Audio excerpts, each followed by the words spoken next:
નમસ્કાર મિત્રો, ફરી એક વખત આપનું સ્વાગત છે. આપણે આજે આવી ગયા છીએ હળવદ તાલુકાના સુંદરગઢ ગામે. સુંદરગઢ ગામે એટલે કે પ્રગતિશીલ ખેડૂત, જે આપણે અગાઉ વિડીયો બનાવ્યા હતા તે. આમ તો સુંદરગઢ ગામના સરપંચ છે મકનભાઈ પરસોત્તમભાઈ પરમાર. છેલ્લા કેટલાક સમયથી તેઓ દાડમની ખેતી કરી રહ્યા છે અને હાલ સારા એવો બજારમાં મેળવી રહ્યા છે. તો તેમની સાથે જ આપણે વાત કરીશું. આ દાડમ છે સરપંચ, કેટલા વર્ષના છે? 5 વર્ષના. 5 વર્ષના. અને વીઘા દીઠ કેટલું ઉત્પાદન આવે? વીઘે તો 140 કિલો નીકળે. અત્યારે જે બજાર ભાવ છે કેવા બજાર ભાવમાં તમે વેચ્યો? એ અત્યારે 130 માં વેચ્યા હારી. પેલે 2 ગાડી વેચી હતી, 40 માં વેચી હતી. બરાબર. ટોટલ કેટલા વીઘામાં? ટોટલ હંધાઈ થઈને મારે અત્યારે તૈયાર માલમાં 60 વીઘાના. 60 ને તારી 90 વીઘાના. 90 વીઘાના. આ કયા પ્રકારના દાડમની જાત કઈ છે અને અન્ય ખેડૂતોને આવા જ ઉત્પાદન આવે માટે શું કરવું જોઈએ? હવે આમાં તો માવજત છોકરા કરતા હોય. આ જાત છે એબીસી. બરાબર. એટલે આ જાત ક્યાં મળે અને ખેડૂતોને ખાસ તો આની માવજત તમે જે કહો કે એથાઇલ ને આ તે કઈ રીતનું હોય આખું? આમાં પેલા ખાતર ભરી દેવાનું હોય, દેશી ખાતર ભરી અને પછી ડીએપી ને એ હંધું નાખવાનું હોય.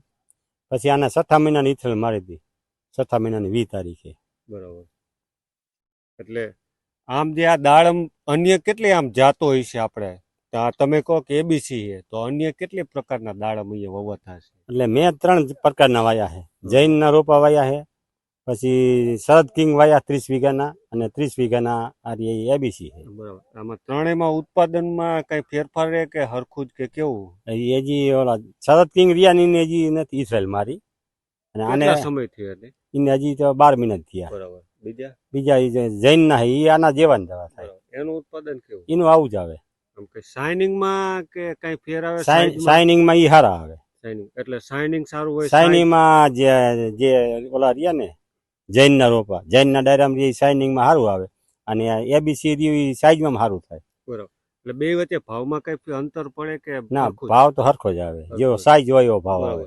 એટલે વેપારીઓ જે આવે અહીંયા મોટા ભાગના બહારથી આવતા હોય અલગ રાજ્યોમાંથી, એને સાઈઝ અને શાઇનિંગ ઉપર જ બજાર ભાવ કરતા હશે ને? સાઈઝ ને શાઇનિંગ ઉપર જ માલની કિંમત થાય. મોકલે ક્યાં આમ? બસ સાઉથ કન્ટ્રીમાં જાય. South, Bangladesh, Malaysia, Saudi Arab બધે નિકાસ કરતા હોય ને ટૂંકમાં. એટલે ટૂંકમાં કન્સલ્ટ આવતા હોય ને દુબઈ જાય, મૂળ સાઉથમાં જાય. આપણે અહીંયા ઓછા ખાય. આમ જે કન્સલ્ટ આવે એના માર્ગદર્શન હેઠળ આમ કરવાનું કે આપણી થોડી ઘણી કોઠાહૂદથી? થોડી ઘણી કોઠાહૂદી જ હોય અને કંઈક એનો અનુભવ ને એ ક્યાંય પ્રમાણે કરવાનું. કંઈક આપણી રીતે આપણે કંઈક કરવું પડે. બરાબર. નકરું એના માથે નહીં નાખવાનું. અત્યારે તમે જે આ દાડમ વેચાય પેલા શું બજાર ભાવ હતો ને અત્યારે શું કીધું તમે? શરૂઆતમાં વેચ્યા હતા એ ખાલી 80 રૂપિયામાં વેચ્યા હતા, પછી 130 માં વેચ્યા, પછી 140 માં વેચ્યા, અત્યારે પાછી એક ગાડી 130 માં વેચી. અન્ય ખેડૂતો અત્યારે દાડમની ખેતી તરફ વળ્યા. ઘણા બધા જો એ ખેડૂત ન મેળવે એટલે સફળ કેવી રીતે થઈ કે આ ખેતીમાં? આપણે હજી કીધા નિષ્ફળ નથી ગયા. ઘણા ખેડૂતો નિષ્ફળ ગયા છે, તો સફળ થવું હોય તો શું એને કરવું જોઈએ જેનાથી પાક નુકસાની ન થાય? હવે એ તો એના ભાગ ઉપર આધાર હોય.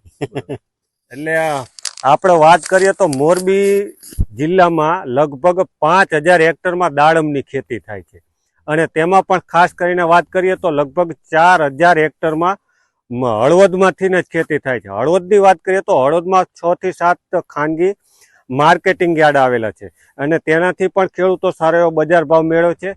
અને સાથે જ અહીંયા પણ ઘણા બધા વેપારીઓ માર્કેટિંગ યાર્ડમાં વેપારી અર્થે અને ખેડૂતો પણ સારો એવો બજાર ભાવ મેળવે છે. તેને લઈ હળવદ માર્કેટિંગ યાર્ડ હોય કે આ હળવદ તાલુકાના ખેડૂતોએ સારો એવો બજાર ભાવ મેળવે છે. અને હાલ જે ખેતી દિન પ્રતિ મોંઘી અને ખર્ચા થઈ રહી છે તેની સામે ક્યાંક ને ક્યાંક આ ખેતી બાગાયતી ખેતી સફળ મેળવી રહ્યો તેવું હાલ તો લાગી રહ્યું છે.